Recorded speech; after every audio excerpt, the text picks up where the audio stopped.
China में बैठा है? क्योंकि मुझे मालूम है कि राहुल गांधी की मजबूरी है चाइना की तारीफ करना, क्योंकि जब आपने किसी से पैसे लिए होते हैं तो आपको उसकी भाषा बोलनी पड़ती है। इसने तो पैसे ही नहीं लिए, इनकी हड्डियां भी चूसी हुई हैं चाइनीज की। अब मामला क्या था, 2008 में जो एग्रीमेंट किया उसके बाद ऐसी हैंडलिंग करता है चाइना पप्पू राजा की कि इसको बोलना पड़ता है कि चाइना बड़ा ग्रेट है, उसकी मैन्युफैक्चरिंग ग्रेट है, भारत तो कुछ कर ही नहीं रहा। और अनएम्प्लॉयमेंट की बात अमेरिका में जाकर बैठ बोलता है कि अमेरिकन भी फेल है, इंडिया भी फेल है, पास है तो सिर्फ मेरा चाइना, क्योंकि पैसा मिला हुआ है। चक्कर और कुछ भी नहीं है। अमेरिकन की भी वाट लगा दी वहां जाकर, और इसलिए जिसको आप सैम बोलते हैं, वो सैम, उसको मैं बोलता हूँ पित्रोदा नहीं है, वो तो खुद एक पितृदोष है। अपने ही फैमिली के लिए वो पितृदोष आदमी है, और वो उस पितृदोष को राहुल गांधी साथ में लेकर चलता है। मोहन जी, इसके पीछे डेप्थ बहुत ज़्यादा है। राहुल गांधी का एक ही मकसद है कि जब जब मोदी जी ने बाहर जाना होता है किसी कंट्री में, उससे पहले वहां पर टपक जाता है। मैंने सुना था कि राक्षस जो होते थे हमेशा ही, कब कोई बड़ा यज्ञ होना होता था उससे पहले राक्षस पहुंच जाते थे। राहुल गांधी का भी वही रोल है आज की डेट में। अब वहां जाकर करता क्या है, वहां पर इसका अगर पैटर्न देखेंगे पूरा, तो पैटर्न में 3-4 चीजें आपको कॉमन दिखेंगी। सबसे पहले तो वो टारगेट करते हैं बीजेपी को, आरएसएस को, हिंदुत्व को। उसके बाद ये हो गया, गालियां निकाल दी, हमारा तो यहाँ पे सब कुछ फेल है। कभी बोल देंगे यहाँ पर पॉलिटिकल जो स्ट्रक्चर है वो फेल है। लेकिन चाइना के अंदर पॉलिटिकल स्ट्रक्चर भी बड़ा अच्छा है, एम्प्लॉयमेंट का स्ट्रक्चर अच्छा है, मैन्युफैक्चरिंग का स्ट्रक्चर अच्छा है। अब मैं राहुल गांधी से पूछना चाहता हूँ, क्योंकि मुझे मालूम है जब जब आप और मैं इकट्ठे आते हैं, राहुल गांधी सारे काम छोड़कर हमारी वीडियो देखता है कि भाई इन्होंने पते की बात मुझे बताई होगी। आज पते की बात बताते हैं राहुल काका। भाई 65 साल तो आपकी पार्टी ने राज किया, एम्प्लॉयमेंट आपने क्रिएट नहीं करी, तो उसका जिम्मा आप मोदी जी के ऊपर कैसे डाल सकते हैं, मुझे समझ नहीं आया। जब चाइना राइज कर रहा था तो आपके नेहरू जी ही प्रधानमंत्री थे, उसके बाद आपकी नानी, वो दादी जो थी वो आपकी प्रधानमंत्री थी। जब चाइना ने राइज करना शुरू किया, आप तो उस वक्त केक काट रहे थे फ्लाइटों में बैठकर। तो उस वक्त जब फ्लाइट पूरी की पूरी बुक कर कर आपके बर्थडे के ऊपर आपके केक काटे जाते थे, जहां पर भी भाई सिगरेट भी अलाउड नहीं होती, वहां पर मोमबत्तियां जलाई जाती थी फ्लाइट में बैठकर।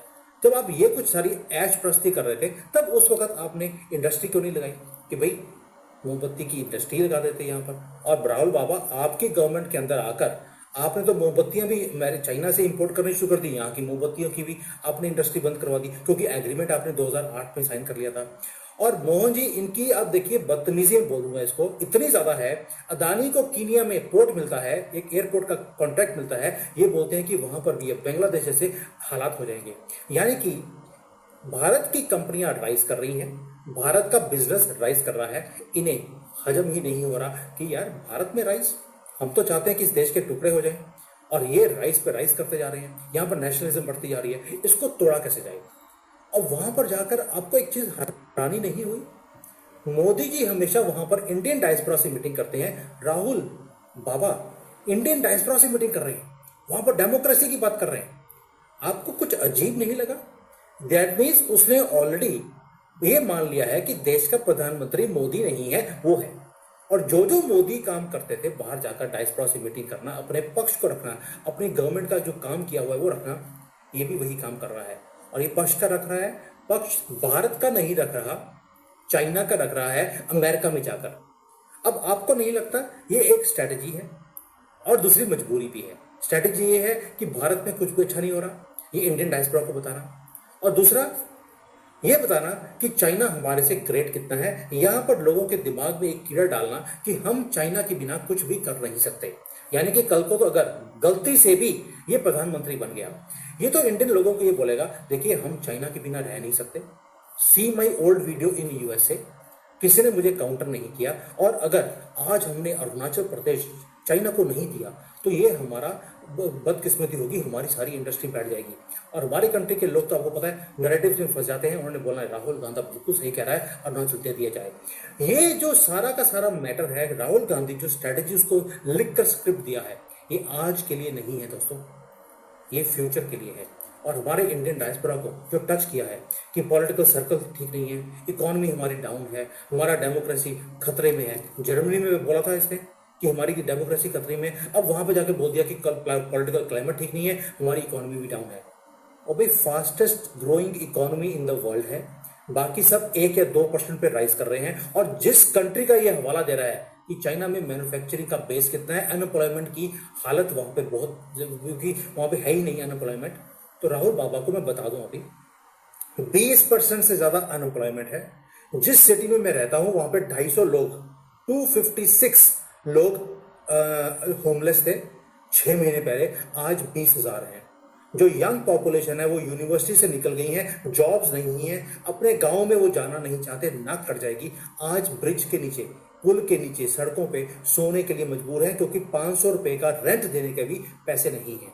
और ये बोलता है कि वहां पर अनएम्प्लॉयमेंट नहीं है।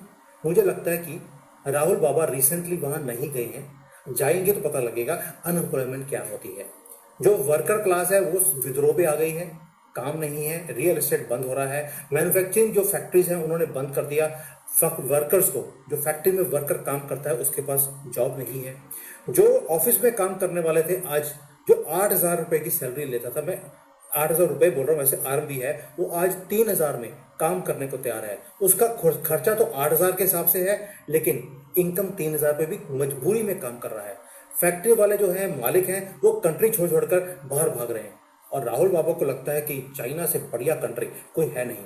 मुझे लगता है इसका अच्छी तरह से चाइना वालों ने हलाला करवा के भेजा है इसको, इसलिए इसको चाइना ही अच्छा लगता है।